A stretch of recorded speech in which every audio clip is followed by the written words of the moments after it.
Normal Nerds Podcast, where three very normal dudes talk about very nerdy stuff. And whatever else you feel like talking about. I'm your host, Maxwell Reese. And I'm your host who thinks stretching is the worst, Dave Spades. And I'm just here to echo what Davis says today about stretching. Lions don't do it before they take down a gazelle, and why should we? And it's Cody. Yes. Oh, yeah, I'm Cody. Sorry. It's been a week. Really in on the stretching. Yeah. This week, this is our weekly anime review, the flagship show. So sit back, relax, and welcome to the Normal Nerds Podcast.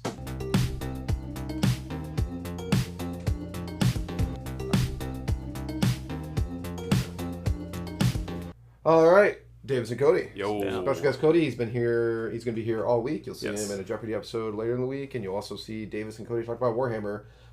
I said, hey, go for like 30, 40 minutes. Davis said, there's no way we can do that. And we did. And Yeah. maybe even longer. I don't know how long do you guys. I think we got it to 40 minutes. Nice. I want to say. I did hear you in the other room. You're like, well, we should get to the key points of that. Yeah. I just kept going. I'm sorry. Yeah. I know Warhammer is huge, and that'll probably be like one of the few, maybe very limited Warhammer episodes we ever put out. Yeah, probably. So Yeah. if you're a fan of Warhammer, definitely check out that episode later coming out this Wednesday. Pumped. But this is a weekly anime review. This is why you all come here. Yes. This is the flagship of the show, and it will continue being the flagship show. We all watch the animes, and we'll all talk about all of them. Yeah, buddy. Oh, yeah. All right, well, I say we just hop into it because this is going to take a minute. Yeah, it's long. Let's start with the anime that we've been starting with all season long, Kaiju No.8. Oh, great episode. Cody, you're the guest starting it out. Yeah, I just want to say the new Kaiju that showed up, probably one of my favorites so far. You've read the manga, right? I've read the manga. He's dope. Nice. I love him. And they introduced I think the first named weapon that they've really introduced in the show. Yes. Axe. The axe. And she's like, no, it's just not elegant like me. And I was like, no, that's about right. Yeah, you're a bloodthirsty maniac. Yeah, you're not a scalpel. You're a hammer. You're a hammer. Yeah. You're a hammer. Well, this guy's an axe. No, that was sick. I didn't even think about the unique weapon portion of all this because, like, obviously our vice captain has the purple blades. Those are unique, and then the captain herself, the captain has like what a sniper rifle, A big gun. the big ass gun. Yeah, It's like a can. A sniper. Oh, sorry. Only takes Talking about save. hammer to a scalpel situation. Fair. I didn't realize that they actually have like these very unique actual weapons. It's super cool that they have them. I think these are awesome. It adds way more depth to the show too in terms of combat. And it's gonna be fun. I like how it's a classic anime axe, so it's like in no way is this easy to pick up and wield, and it does not look ergonomically like correct for holding, you know. No. But she does it anyway. Swings around like it's Well, nothing. she's got the suit. Remember, I know. like, even like the handgun when our boy, picked up the Yeah. car. your boy was just like, he tried to get just an assault rifle. I was like, no way. Yeah. Yeah. I'm just saying the way it's designed, it looks like just like grabbing it is not fun to do. Well, No. we're Could have been round. you Exactly. heard it earlier on the Yeah, podcast. Cooper. I don't know what it is. Oh, by the way, if I sound very far away, we only have two mics, so Yep. they sound very nice. I sound far away, but it's fine. Pretty cool. I love the trope of small girl, big axe. That's such an anime trope, and I'm here for it. Yeah, I'm always a fan of it. I gravitate towards it, and I know like people are like, oh, you really shouldn't. I can't help what I like. Like in oh my god, in Gate when Rory showed up and she had a small girl, huge axe. Yes. I was like, yeah, this is my person. Yeah, badass. Yeah. It's always funny. That's Magic always card sleeves, Rory. Yeah. It's just- Yeah.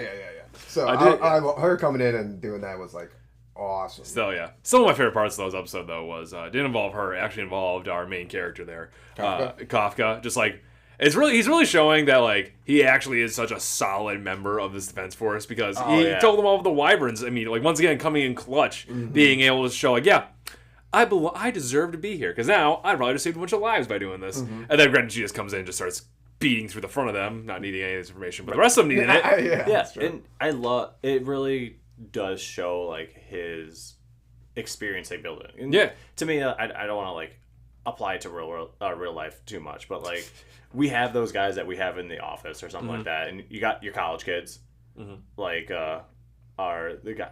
He has the blue hair guy, the orange hair kid. He was like best of his grade, and then now with Freeze Gun Boy, he's doing well. We had a nickname for him. Shark Teeth. Shark Teeth. Yeah, Shark Teeth. Shark Boy. He was a college kid. He did really well. He got in there. Our man didn't go to like some fancy kaiju college. Wow. He got in ground level Worked in the his- mail room. Yeah, worked his And way he up. worked his way up. And it works. Took him a little long. Yeah, and I like that. And he's got such a good understanding of the business of killing and dismembering the kaiju. But also shows like all the episodes showing him after hours, everybody's sleeping. What is he doing? He's studying. Yeah, a hard ass He's worker. learning about it. Yeah, I love that. Yeah, shows he's got a good work, good work ethic, and also it's clearly this is what it takes to be great because the vice captain's constantly training late at night too. That's why they keep running into each other. Yeah, so super into.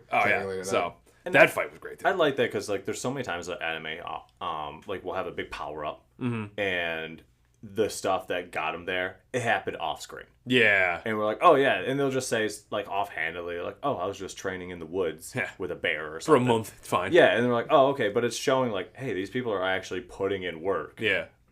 Like on their off hours, and like true. that makes sense, and I like that, and I feel more attached to them because of it. Yeah, I do like that. I never thought about that. They're actually showing how much work and effort they're like putting in. Yeah.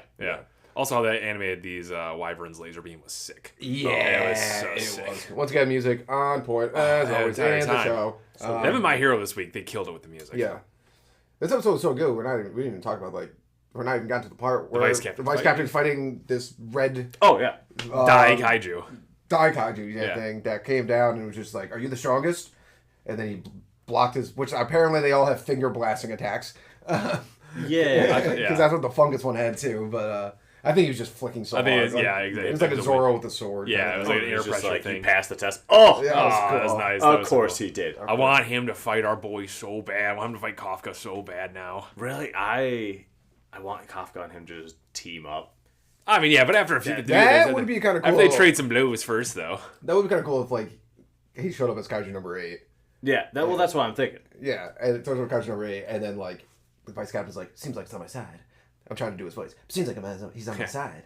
Well, maybe I'll work with him right now, then I'll fight him after. Yeah, that's true. It seems like he's gonna need it. Yeah, I mean, that would be fantastic, especially if they do it in a way that they're like, "What's your favorite girl?" And he's like, J-Law. Oh, and then like Toto and Yuji. Toto Yuji style. Yeah. That'd be fun. Best That'd be a good time.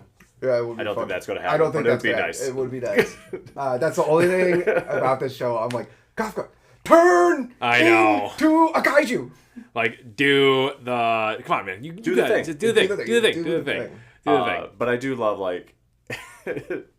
one of the things I enjoy about him is, like, he's so much more powerful than all the other newbies in his squad. Yeah. But every time they do something, he's just like, wow, they're amazing. Good job, guys. Yeah, and I was like, you liquefy things just from a punch. But yeah, I get it. Okay, sure, yeah. He's just happy to be here. He's like, this is my dream. He is always amazed. Especially by, what's her face? We don't remember her name, but blonde hair girl. Yeah, Blondie. He's always like, "Oh my god!" And I'm like, Shinamiya. Also, everyone's always amazed. Shinamiya, nice. Everyone's always amazed by her, and it's like, why? She's always doing amazing things. Yeah, it's like it's commonplace now. Also, you have two other monsters. You have the captain and the vice captain. Like, just be used to this already. Yeah. Like, jeez. Well, I think they said she's third strongest in this episode. Yeah, that's why she got the X. That was cool to see him just transform his legs just to save that girl. Yeah, that was fun. Yeah, I'm glad he's doing more with that with the power, just localizing it, because like then he can actually do more in the fights and stuff, and not just be in the way. And like I was like, oh, that was a suit. The girl's like, okay. I mean, that's a believable answer. If I got my ass saved by something, I wouldn't question it. Yeah, facts. Especially I wouldn't be like, you must be a kaiju, because no one thinks that's a thing. Yeah, so. no, that's true. That's really true. I do like that they did hint a little bit at the backstory of the named weapons. I don't know if you call it that. For the kaiju that they were made out of? I don't know. Is that it? Yeah, so like, with each named weapon means it was from a different kaiju. That makes sense. That makes cool. sense. That's really cool. That really Which cool. so hers is number 3. Which makes so the Dai Kaiju. Like that's that what number. I'm thinking. Oh, okay. That'd be kind of cool. Oh, yeah, named after like the sentient ones that had powers. That's kind of cool. Where are they coming from? I don't know. Why are they? And also found you making it to this place? Yeah, what that little bug when they got yeah. It's like found you. You're right. It was looking specifically for Kafka. Yeah. Oh yeah. So like Kafka. Fun. And then he did his metamorphosis.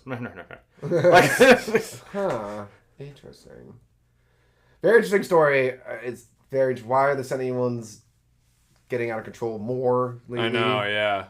Oh yeah, when they figured out it was a targeted attack. Yeah, that was cool. That was really cool. Yeah, they especially targeted the base, and he said, "Are you the?" Did he say there's are you the strongest one here? Here, yeah. He just said here, okay. Specifically. Because he didn't say Earth or base or anything like that. Yeah. Specific, but he definitely wanted to go there purposely. So I don't know if they're coming from an island or they're coming from space. Who knows? Yeah. Could be Pacific Rim House, and they're just coming from the ocean.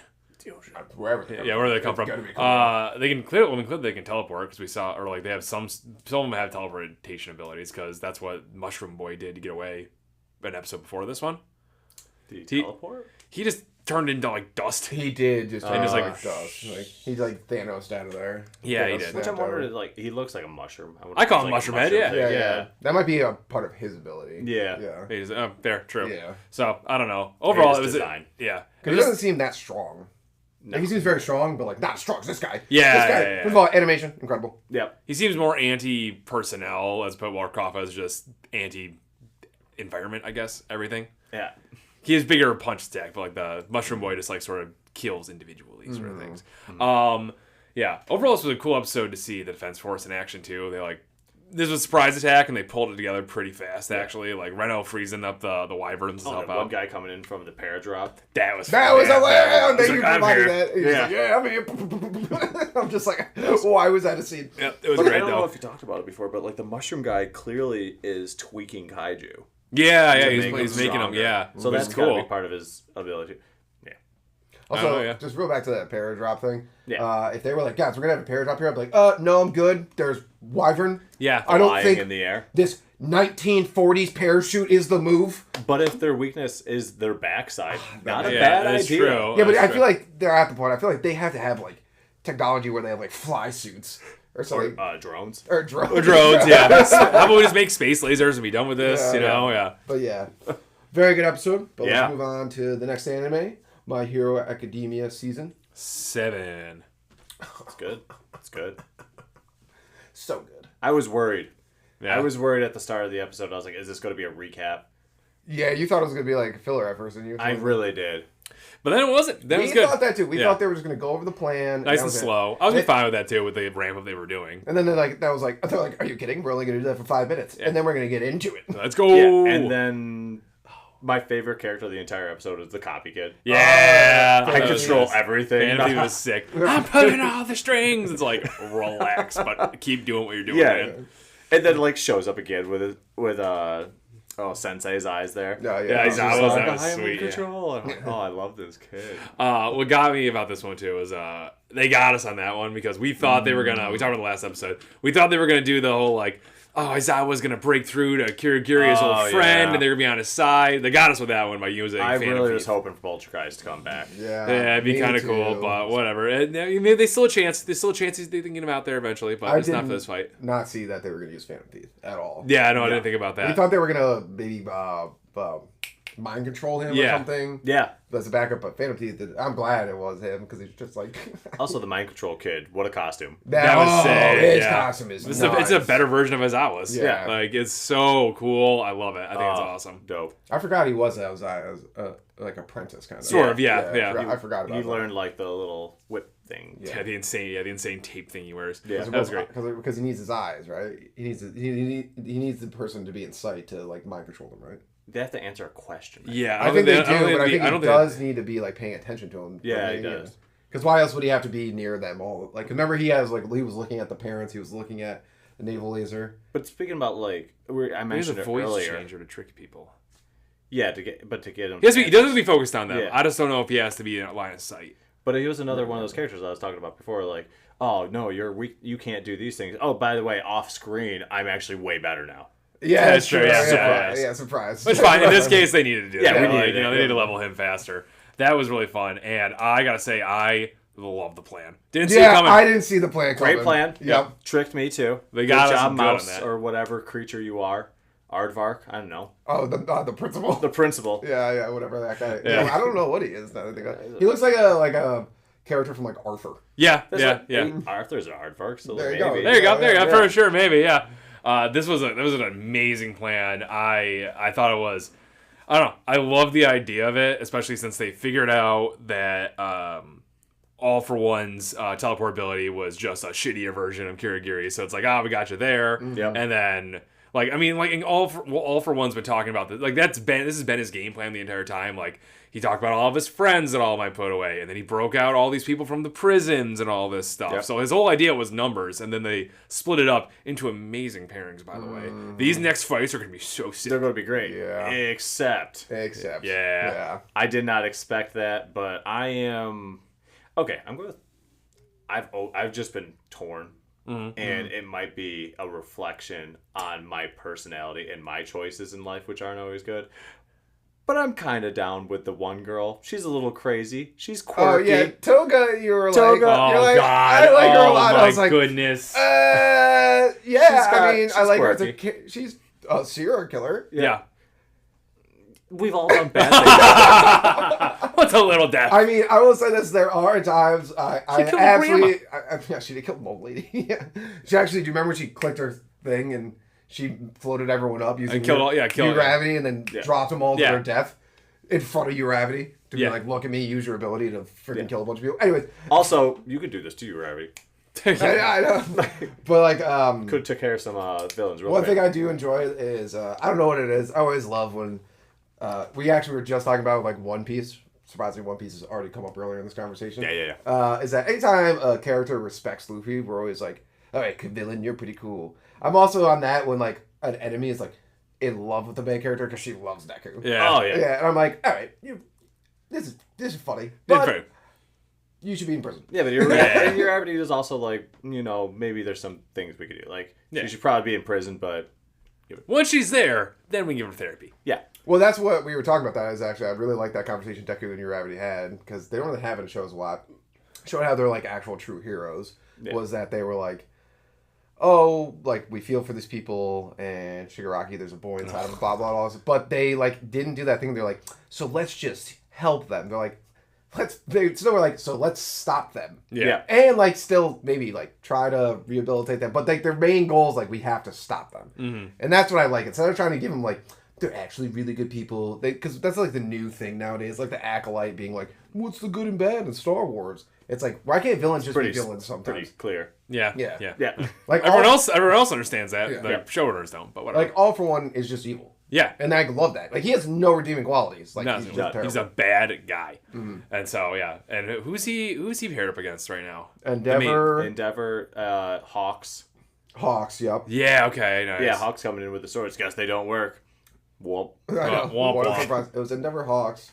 They're at the battleground where the... There's got to be more people, but they're flying. I don't know who else was it. Miriko's fighting Shigaraki.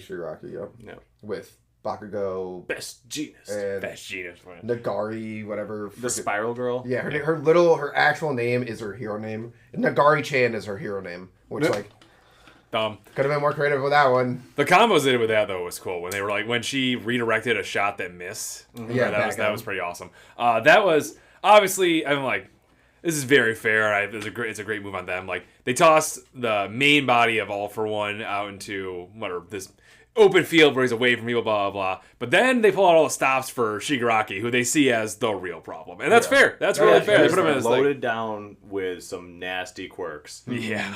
And, oh my god, is my girl Mount Girl finally bit the bullet? Nah, no way. There was a lot of blood in that. We saw in the preview. She's fine. Oh, okay. Yeah. She got hit with a finger attack, which I don't. Apparently, it's not a quirk. I don't know how that works. I think the show is pushing it a little bit here.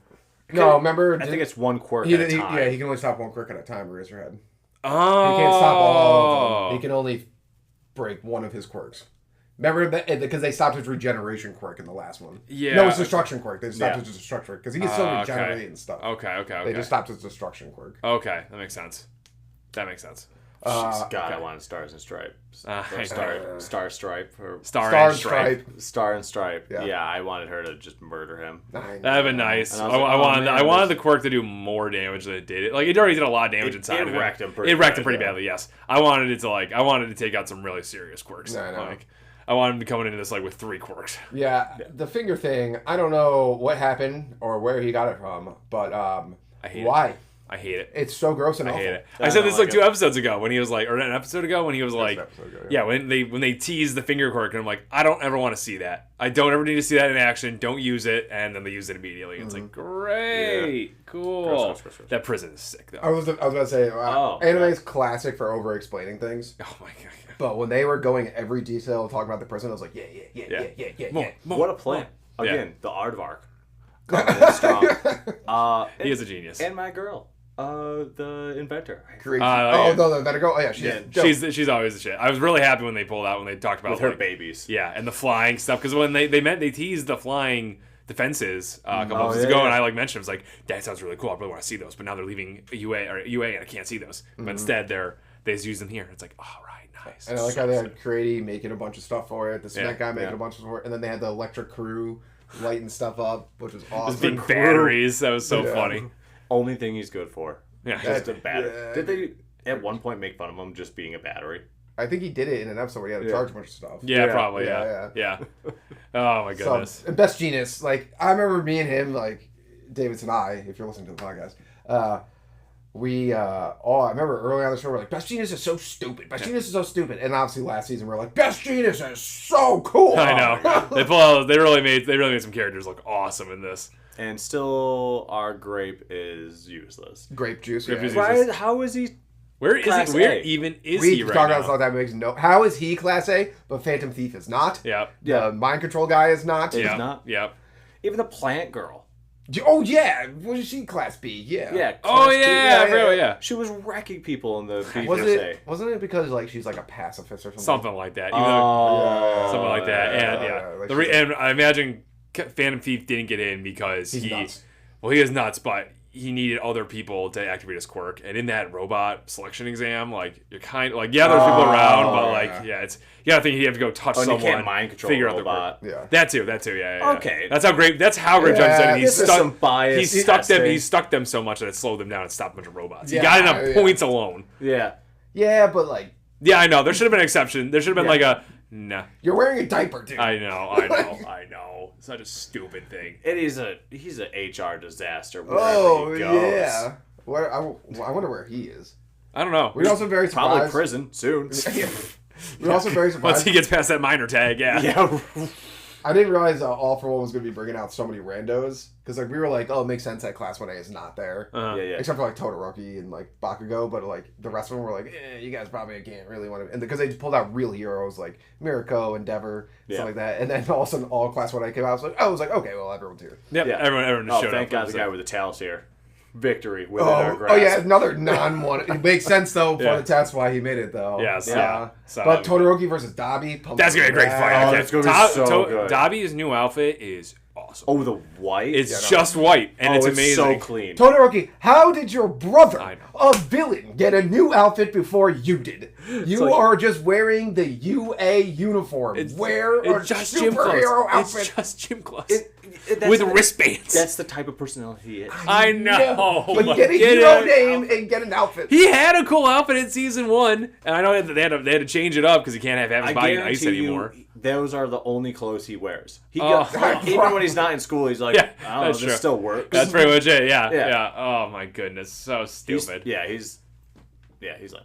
Still zero bitches. Somehow. Yeah. Yeah, not for the internet. Yeah. Oh, wow. The ladies like him. You're talking about the class he's in. Yes. There's Deku. Sure. Great guy. And there's Bago. Terribly loud and really annoying. It might be abusive. I don't know. And then you have Ida, who's spick and span, probably doesn't even kiss girls. And then you have Grape Juice, who's undateable. Yeah. You have that moron Electric Boy. I can't remember his name. Oh yeah. And then who's the other dudes? The dude that talks to Animal. No. No. He's so I don't understand how Todoroki isn't like the prime candidate to have people sleep with him. I know. True. They should be. The girl should be like knocking down his friggin' locker to get to him. Actually, that's very true. Yeah. It's Deku.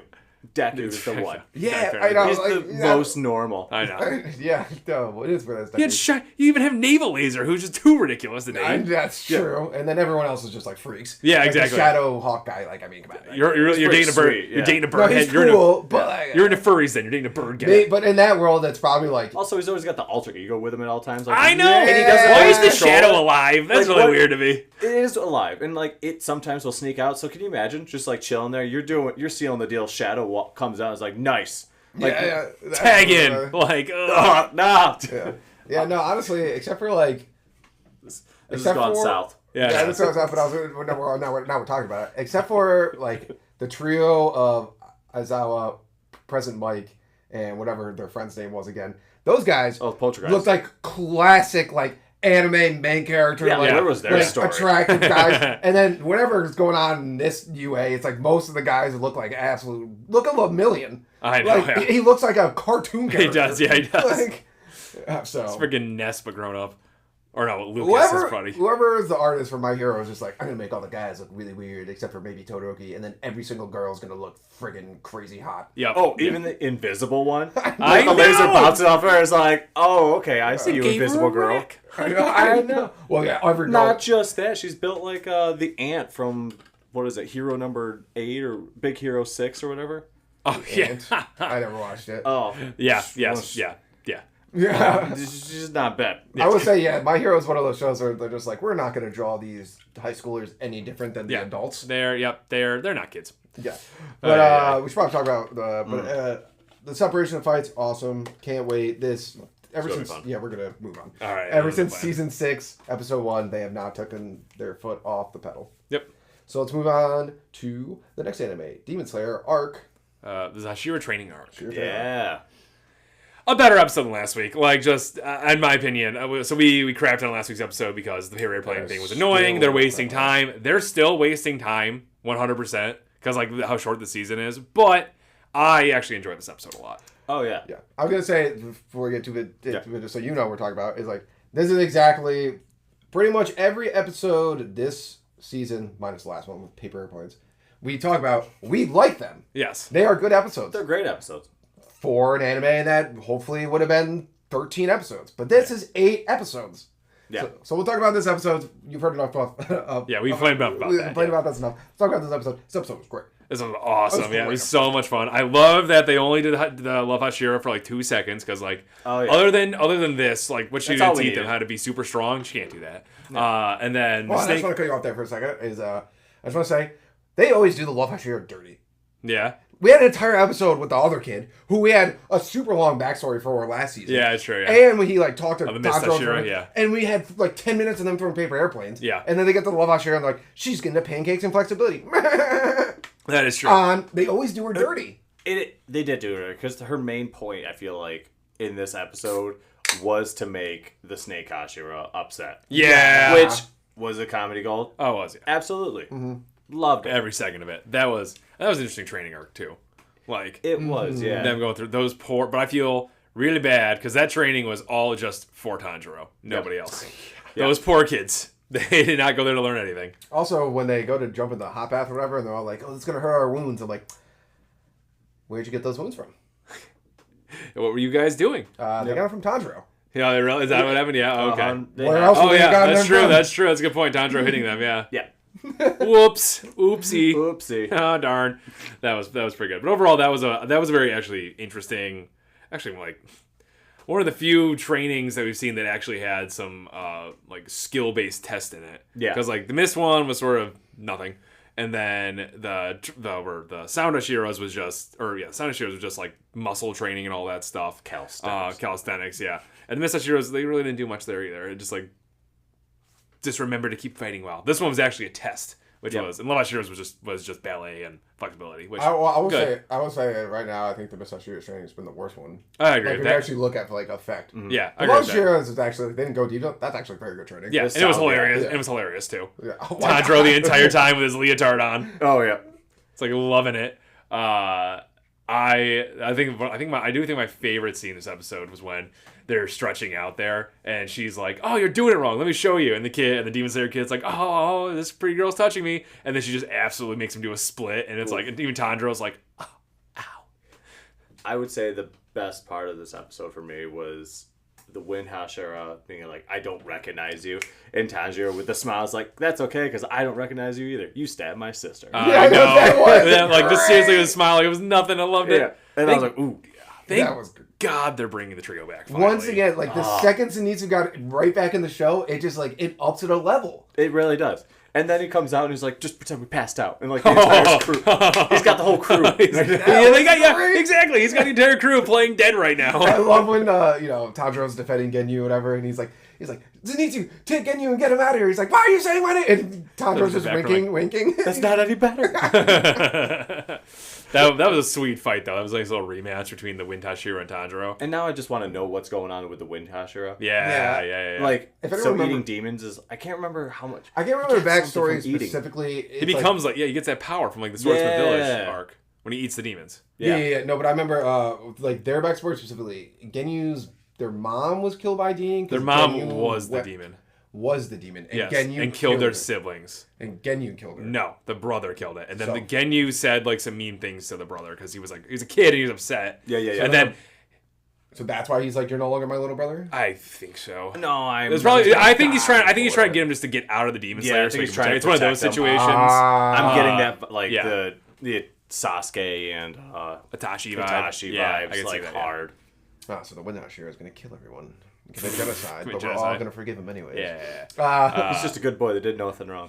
I think the one thing I thought was really good in this episode was the art style of Genyu, because like in the season 3, like Genyu's like, he's got this aggressive look, he looks like mean and stuff. Yeah. In this, they drew him really well of like just like a sad little boy. Yeah, he looks really lost. All that stuff. Yeah. What? Except the one time. Except the one time when he punches Zenitsu. Don't you say something about my brother. It's like, I'm on your side. What a great time. Great fight. The Wind Hashira's training is also very good. Yeah. Yeah, it was. I like how this is just like, I'm going to beat the shit out of you. Yeah, I know. And like, you got, I mean, all of the other ones, like, the Miss Hashira is like, I'm fighting you too, but the Wind Hashira is like, I'm not holding back. Yeah, no. I'm going nuts. When he unleashed his pressure, it was cool. What I kept on thinking, it's like, so Zenitsu was there because he passed all the other trainings. That means he passed the Miss Hashira's training. He passed the other ones.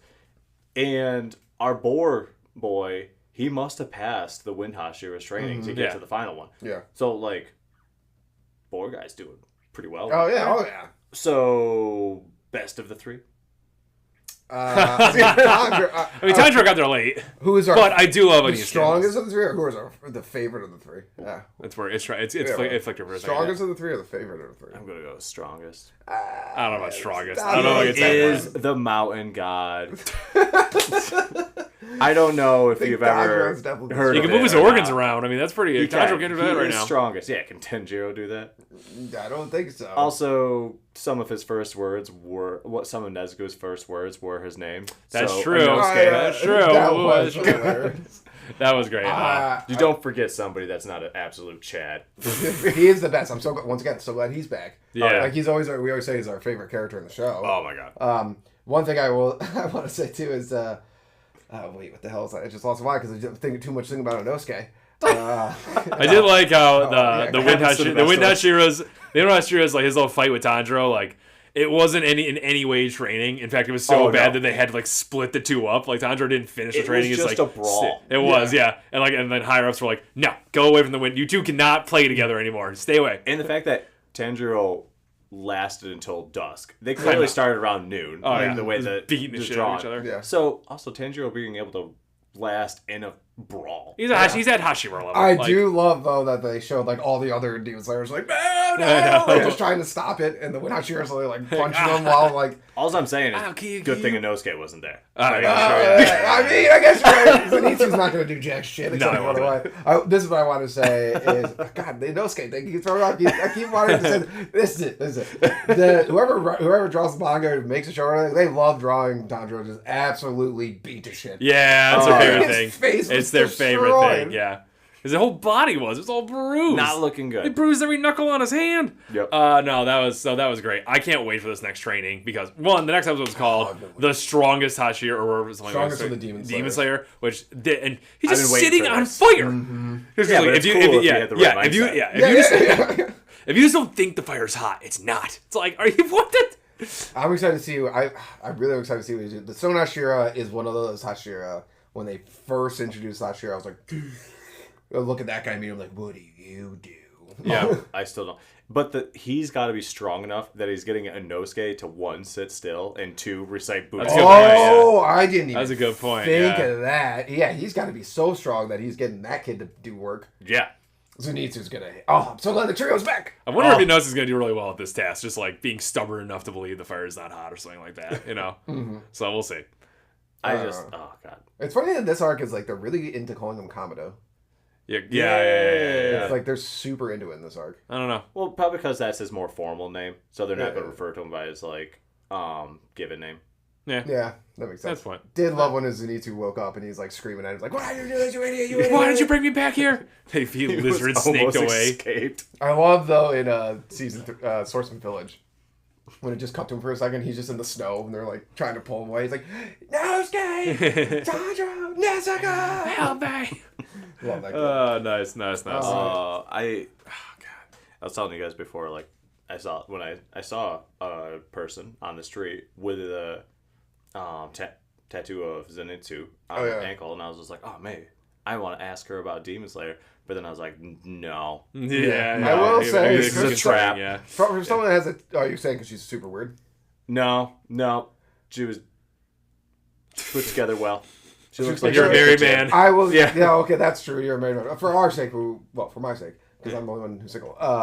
I feel like you can go up and talk to her and be like, "Oh, look at this tattoo." Because if she was like, oh, "What a weirdo," I'd be like, "I'm a weirdo. You have a Zenitsu tattoo." Yeah, you put it on your body. Marked your body permanently with this character. With this character? Yeah, Before it could have been a Inosuke. It should have been a Inosuke. That would have been too powerful. Before we move on from Demon Slayer, though, we do need to talk about this because we didn't talk on the podcast. I'm still very worried about this show. I'm very worried that it might not go in a good direction, and the fact that the Infinity Castle arc is being turned into 3 movies. Possibly being turned into 3 movies is not a good sign in my mind. Yeah, I don't know if it's a money grab. I don't know what it's about, but it might be easier on a, how do I say, animator piece. It's not easier on me. So. It might be, but also this show doesn't come out that often. And once again, they cut the like. What, the first season was 24 episodes, and they haven't done that. Like, I guess technically the second season was 24 episodes, but half of that was Mugen Train, and then they turned that into episodes. Like, that's dumb. So, like, they haven't had a season like that since. So, like, how much work are they doing? I think they're definitely trying to milk it because, milk it. The manga's done, right? I think the manga's done. Yeah. My Hero's close to done, then Demon Slayer is done. Mm-hmm. Okay. Demon Slayer was pretty short. Yeah, it was, but that's fine. Sometimes you just need a short. No, short's fine. Mashl's already been done for months. Oh, really? Oh, yeah. Why are you ruining our lives? It came to a really satisfying conclusion. I wanted to go on forever, though. I want to watch that show forever. It's so good. Oh, it's so good. But one of the things I hate is like when a show doesn't know when to stop. That's the only thing I have to say. I'm like Bleach didn't know when to stop. Yeah, they're still going. Chill. Although apparently it's doing well right now. Well, the 1,000-Year Blood War. I feel like that's like that doesn't count. Like as in like a still going. Okay. Like why? Well, because it's like that was like they took a break kind of thing and then came like it's like sure. I don't know. Like they took a break and came back and like thought about it instead of just like doing like keeping the show just keep going. Keep it on life support. I still think it should have ended at Aizen. Yeah, it's probably wasn't. It hasn't gotten bad, to that peak level of when whatever his face beat Aizen. Yeah, Ichigo. Yeah, even Ichigo took out Aizen. That's fair. That was pretty epic. And I know we're always looking for like the next big 3. My Hero, in my mind is part of that.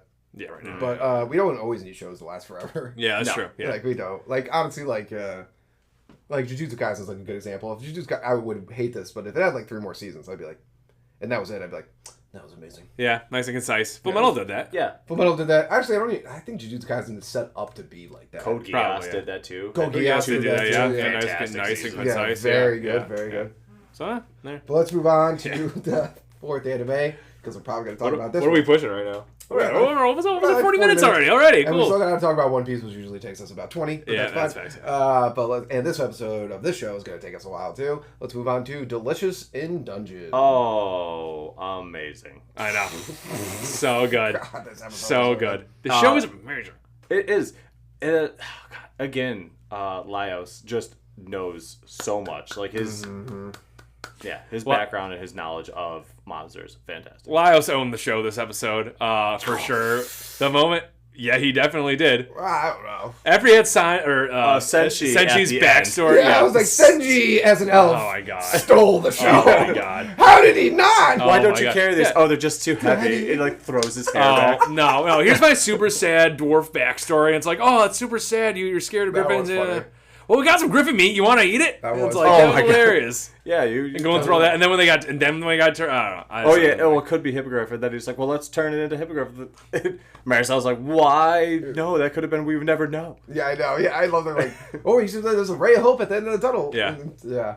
Laios, no, he's the fact that he just wants to eat and all the monsters. Maybe he shouldn't be the king, but I kind of want him to be. He definitely should not be. He'd be a very good one, like everyone would like him a lot until the economy collapsed and everything, and everyone's just forced to eat monsters. He would be great if he was in charge of nothing. Just exactly. Yeah, that'd be perfect. Yeah, if he was the vibes guy. That'd be down. That'd be cool. That'd be fine. The vibes. Everyone. I also everyone on the show thinks this too. It's like he should not be the one. Marcel, especially, is like, no, not you. Or the tan kid. He was like, oh, maybe Chilichuk? No. That guy. Maybe this guy can be the one that conquers and becomes the king. And he's like, absolutely not. He likes monsters too much. Yeah. I will say, I wonder if you think about that, Spurrow, is ship Marcel and Laios. Oh, I don't. I would definitely. I would. What do you mean? They're perfect together. Yeah. Well, they were both little, and they were like a squad. He went into her dream. Remember that? That was all the whole thing. That was great, but I honestly just can't picture Laios with anybody. Oh, I can. I can Marcel. I can definitely do Marcel. Yeah. They're just such a team. I don't know. I just see Laios and there was a scene. There was a scene where they did have like a little bit of a when he put the dress on in the castle area. So they do want to set something up like that, but no. Overall, like Senji's backstory was unexpected. I knew it was gonna be a crybaby backstory, but damn, was it a crybaby backstory? That was rough. I definitely thought he ate a person. Well, me too. 100% thought.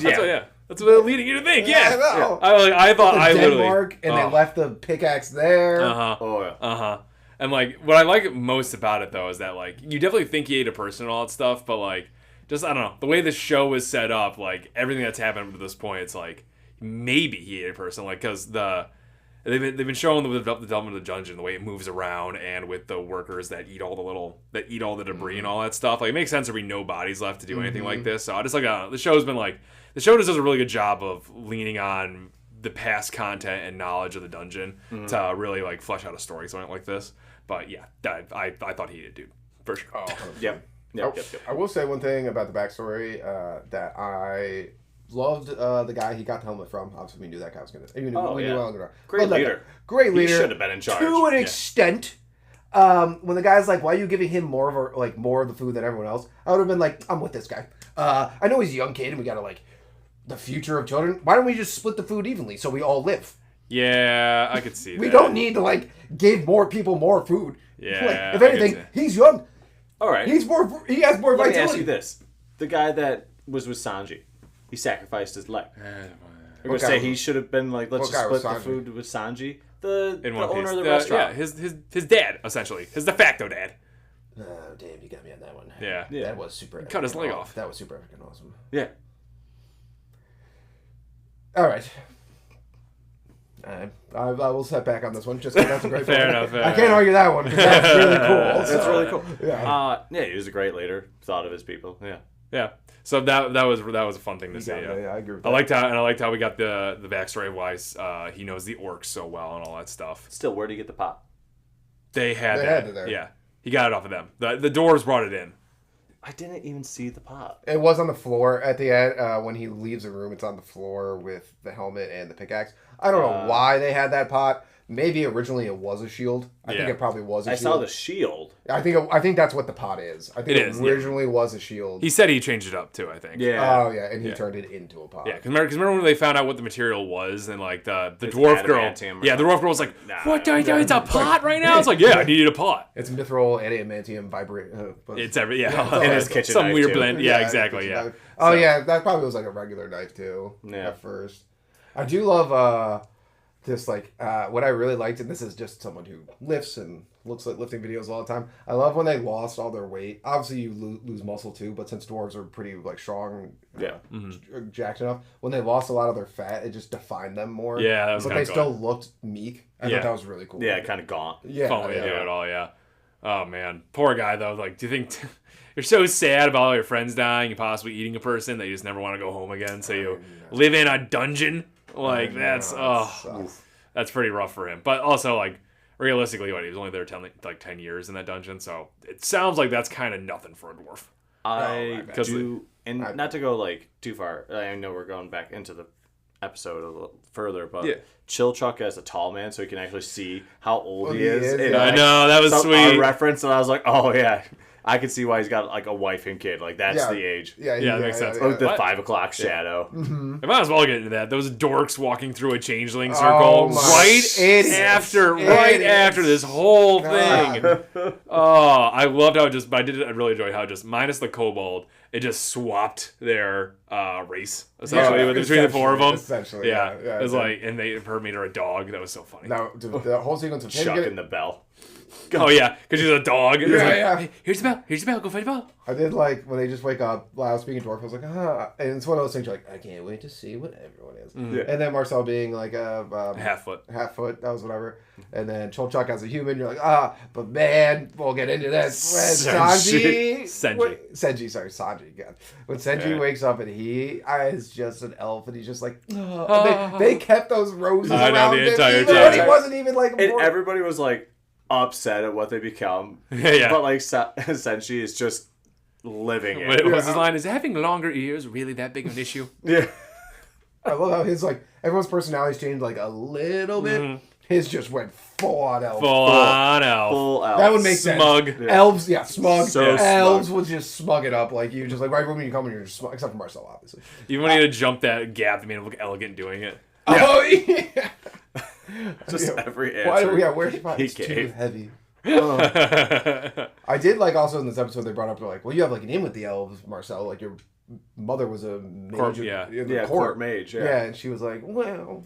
And that's all we got out of it. I was like, no. And then they're like, Chilchuk brought up the real point. Well, she doesn't look like an elf. Yeah. Senji does though. He could talk to them. I'll do my best. Yeah. And Laos like, we need to get turned back as soon as possible. Yeah, I did like that. I love that. Like, I did love that Senji is the one that caused like Laos to be like, all right. Yeah. Because like whatever the cat girl, who actually had a very good episode this episode, they're doing her better. Yes. Yeah. That's who he's probably going to end up with. That would be terrible. Laos, they are, whenever she's changing, they don't worry about the humans. Marcel will change and stuff like that, and she's kind of protecting herself. But the cat girl, they're like, Jesus, we gotta blindfold Laios around her. That was only because he's so interested in monsters as objects. Yes. Also, now I think about it, I do ship Marcel and Laios, but that would be terrible. Yeah, because he would die so much earlier. Well, if he was dating Marcel. Yeah, she would outlive him. Oh, yeah, I see what you mean. Yeah. And also, we saw Laios when he saw the Minotaur. We know his preferences. I will say I did like the cat girl, not dog girl, when he's like, Laios is like, it means like, is this really that bad? Blah blah. And she's like, yeah, of course, you got a race that lives longer. Yeah, that's fair. Yeah, like you're from human who lives like 80 years to dwarves who live like I think it's like 180, like 200. Mm. Yeah. They don't live that long. But. Yeah. All right. Yeah. Great episode. Let's move on to the next one. Spoiler alert. Getting into One Piece. Egghead Island. Hey. Yep. Wow. Good stuff. Yeah. This is a fire episode. Very fire episode. I don't even know where you want to start. The Seraphim betraying everyone is insane. I don't know who the traitor is. I don't know if it's because the Gorasee's on the island already or not. I think I know who it is. You think you know who it is? Yeah, I think the opening ruined it. Did they? I think it did. Do you want to talk about it on the podcast or off the podcast? It's a you theory. want to know about it? It's a theory. Yeah, hit me with a theory. Yeah. Shaka.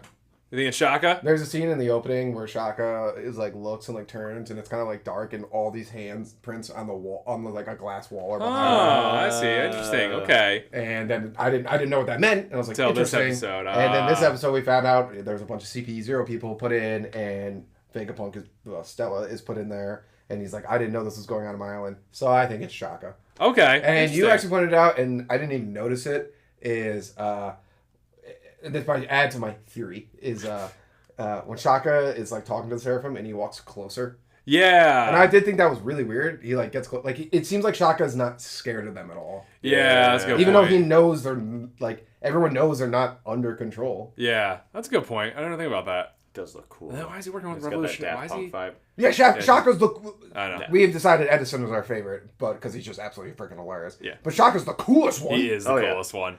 But why is he working with the Revolutionary Army then if he's the traitor? Do you think he's working Revolutionary Army? Or he's on a call. He was on a call with Dragon at the start of this arc.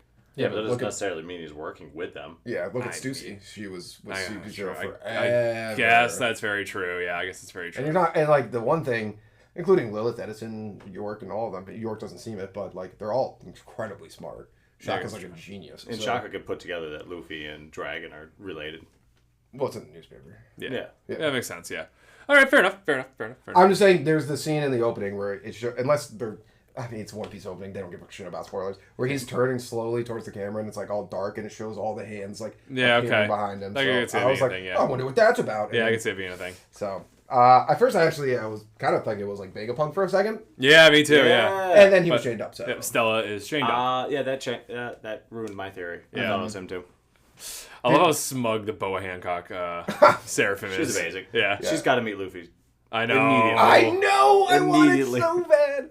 S Snake there, yeah, because I hope she's in love with Luffy. Yeah, she has met Luffy. I want Boa and... Has she? Yeah. I need Seraphim, Boa, and Boa in the same room. Yeah, that was great. She's right. She did not meet Luffy. She met Luffy because Luffy shot over to the Yeah, exactly. She met Jinbei and Chopper. Yeah. I would love to see them all in one room together. That would be fun. That'd be so much fun. Get them all together. Just because I want to talk about this real quick before we get deep in the episode. I don't know if you listened to the episode of the podcast. Did you hear Davis talk about how Captain Kidd connected to Vegapunk? No. This is my running theory right now. Okay, so this is what happened. This happened. I thought about this when I saw. I think Max pointed out. I did point out the episode. Okay, so those battle beasts that they have. Yeah. One of them has like a color scheme and outfit that kind of looks like Captain Kidd. And then all the rest of them look like Shaka. The other Vegapunks. All the Vegapunks. And then I was thinking about all of Kidd's attacks have punk in the name, and that'd be like.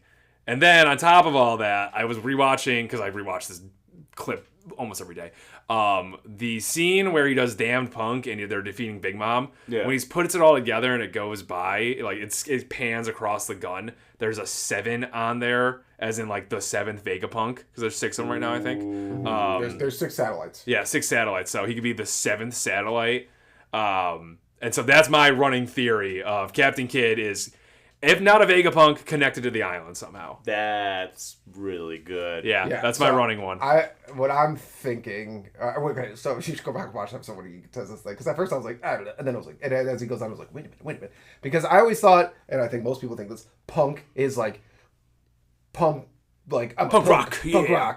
But it's... Oda, classically, is probably like... It's been Vegapunk the entire time. Yeah. That's why he says punk. But I think, and I'm even leaning to this more because this is something Oda would absolutely do, is he's Vegapunk's kid because his name is Captain Kidd. Like Oda would just put that out there. That makes sense. I'm not even hiding it. Yeah, like you just never put it together. That makes total sense. Right in front of our noses. And he's like a rebellious punk. Yeah, that makes total sense to me. Yeah. Nice. But still does all this technology stuff. That's like his Devil Fruit works with like all this technology and everything. Yeah, all this magnetism and all that crap. Yeah. And the naming convention holds too with like, Punk Hazard was the island that Vegapunk owned essentially. So keeps the naming convention. So that's my running theory on that one. We'll see if it all connects, but I hope it does. It'd be really cool. And that Sea Beast was in this episode today when the guy was talking about the CP0 guy was explaining out loud to everyone who's already in the situation of how they all went to the island. I remember you calling out that that's it. Yeah, that's why I voted it. I was like, there it is. Yeah. Which of course some unneeded exposition. I understand. I'll give One Piece credit here. When he did all that exposition, it was being said to Stella for the reveal. So technically, he wasn't just saying it to the wind for our benefit, but still annoying. But I thought it was going to be that. Yeah, I'm just saying things to the wind. Yeah, to the rest of the guys who've been here the whole time. Yeah, who also know what's going on. Yeah. But we all know what the best part of the episode was. Oh yeah, do we need your help? Yes. Yeah, that was a good one too.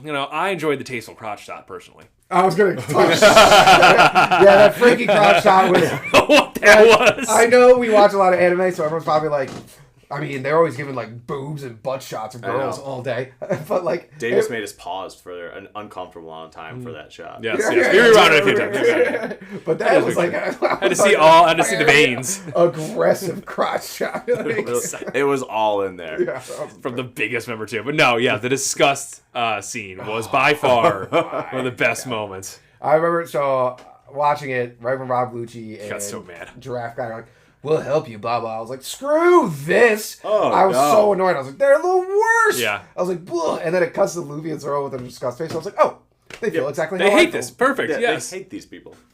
That was so good. And then of course the next immediate scene was okay, Luffy. Okay, we'll cuff you. It's like, and thank God Zoro's there. It's like that was a lie. You're a moron.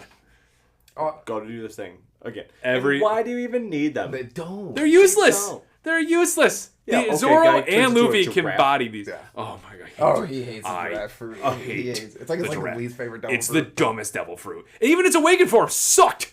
Like, stupid so much. Instead of being a square now, I'm a spinny thing. And it's like, you suck in every form, don't you? Just get out of it. Why did they Go back to the shipyard. Yeah. You did well there. Why did you why did you keep the worst member of CP0 or CP9 or whatever? Like, they get the door guy. Blue Nose, that's his name? Door guy? Door guy fucking his power was actually cool.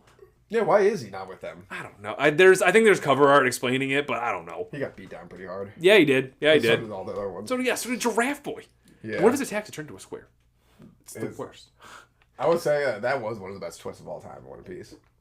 Which one? When you figure out the shipyard crew. Oh, yeah. Where CP0, CP9. That was awesome. I never expected that. That's back, like, I was like, this Rob Lucci guy is pretty cool. Now, this Rob Lucci is, like, one of my, like, most hated villains. Yeah, he's such so a annoying. smug fuck. Yeah. You can't keep getting away with this. And now they want to work together. And no, they're gonna work together. I know. Which, like, Luffy and Zoro do not need their help. No! They could kill both. Luffy bodied Lucci. 100%. Oh, yeah. 100%. And, like, they beat Kaido and King. I know. Like, what does Rob Lucci go? And, like, what was the movie where Rob Lucci, again, was being a piece of shit? Was that the gold one? oh, was he in another? I've never seen any of the movies. Because then I know the scene you're talking about, because he was going to do something, and then Sabo actually shows up and gets in his way. Yeah. To stop him from, like, he was on a boat outside of the event. I think it was the gold one. Yeah. I think it was when they go to the casino. Gold Lion? No. They go to a casino island, and the guy's powers really, like, controls gold or some shit like that. Oh. So it was stuff like that. They all had, like, greed-based powers. One lady in it, she actually, like, she can steal people's luck or something like that. That's her devil fruit cool. power. That's pretty good. Yeah. Was that, like, Domino from... Something like that, yeah. Some weird thing like that. So, but, that one movie with, like, this guy, he's in Waterlog, I think, now. He's, like, Garp fights him in it. You're talking about Shaka the lion, or Shiki the lion? Yeah. Shiki? He's Golden like Lion Shiki. He's like apparently like one of the strongest ones. He was one of the strongest ones. I think based on one of the cover arts, he got out of the prison right now, because there is so there's the movie that deals with Shiki. Luffy beats him down. Yeah. And then, but I think there's a cover art that shows him, a character that has his color scheme and hair and everything, talking to Crocus. Oh. Yeah. Oh, also, since you're here, we're almost there. Since you're here, we're talking One Piece. Another thing is, like, everyone's, like, big thing right now is the world's gonna, like flood in One Piece. Mm-hmm. Like, get to, because, like, Crocus took up his shop in a whale. Yeah. Okay. Shanks' entire crew don't have devil fruits. Refuse to have devil fruits. Yeah. What else was there? There was more to this. There was more to this. Oh, Celestial Dragons. I know it's like they all wear the space helmets because they hate breathing in people's air. But like like a diver. It's like a diver or something because they know what's going to happen. Yeah. Rayleigh took up his business of coating ships in the bubbles. Rayleigh coats. Yeah, that's like that's what his business is, because he's been to Laugh-Tale. So it's like, ooh. That could be a big theory. We'll see. Because Crocus would know too. Yeah, he was there. He made it there. It's having a little trouble right now. But anyways, we're almost done. Yeah. But that's really interesting. Yeah, we'll see. I don't know if it's an interesting storyline. I'm interested to see how it goes. Honestly, I barely trust Luffy on a ship. The fact that he hasn't fallen in more. Oh my goodness, He's directly dove it in. Yeah, multiple times. But granted, so has a lot of devil fruit users. So whatever. Brook is one of those. Brook is a moron. Yep. So is Chopper. Chopper is very stupid. Yeah, but World's great. But now they have Jinbei, so Jinbei can just pull them out of the water. Maybe that's why they put them. They need a guy that can just live in the water. Yeah, no, Jinbei's the most responsible one on that crew. Yeah. I do feel bad for Sanji that Jinbei just immediately just is like, you're no longer part of the big three here. Yeah. I took your spot. Yeah, because Jinbei rules. Yeah. I love Jinbei. And then we got the Ohara stuff. That was cool. I know you were annoyed with it. I liked the little back and forth they did. No. I wasn't annoyed with it. I was wondering if I was missing some connection that I wasn't. If there was beyond the Buster Call. And that's not beyond the Buster Call. It's anything to do with the poneglyphs. They're just gonna blow up. Yeah. Right? They're obviously not gonna like do the thing they did earlier where they just eliminated an island because the Gorosei and Kizaru were both going there. Yeah, because I don't think they can. I think the Vegapunk defense like it's so much more defended than Ohara is. They have all those. Ohara was like a peaceful group of historians. Yeah. They didn't have the tech dome that they got going on. They didn't have the sea. Yeah. So at first I thought this is not true at all. But at first I thought when they cut randomly they cut to like that one Gorosei who's coming to the island. Yeah. And then immediately cut to the guy who they shot and killed on Ohara. Yeah. And I was like, are they the same person? I don't think they are. I don't think they are. I wondered it for a split second there too. Yeah. But it's One Piece because it's One Piece and you never freaking know. Yeah, it's true. It could be anything. Could be. Could be off camera. Yeah. But a very good episode. The Discuss Face was great. Zoro and Luffy don't need Rob Lucci and Draft Boy to help them out. I don't even need to bother to learn his name. Nope. I don't know his name. It's Draft Boy. We call him Draft Boy or Square Nose. Square Nose. Yeah. I will say, great carpet. Watching S-Hawk be surprised every time Zoro stops him is absolutely always fun. hilarious. Always fun. Oh, God, yes. And then next week is stupid because they're recapping and explaining all the Emperors of the Sea, who we all know about already. Even though they already have at the end of every episode of Egghead, which is already actually like 20 episodes. That's awesome. I love it. At the end of every episode of Egghead, they have literally a description of a history of a character. So we don't need recap episodes because you're already doing it. But here we are. It's One Piece. We still a week, whatever. It's One Piece. But Cody, thanks for coming on. Thanks for having me. Good times. Thank you, Normal Nerd Nation, for listening and maybe even watching another podcast episode. Make sure you follow us on Twitter, Reddit, YouTube, and Instagram. Davis is always posting hilarious memes on there. Also, like and subscribe while you're at it, and leave a rating if you have some time. It helps people find the show.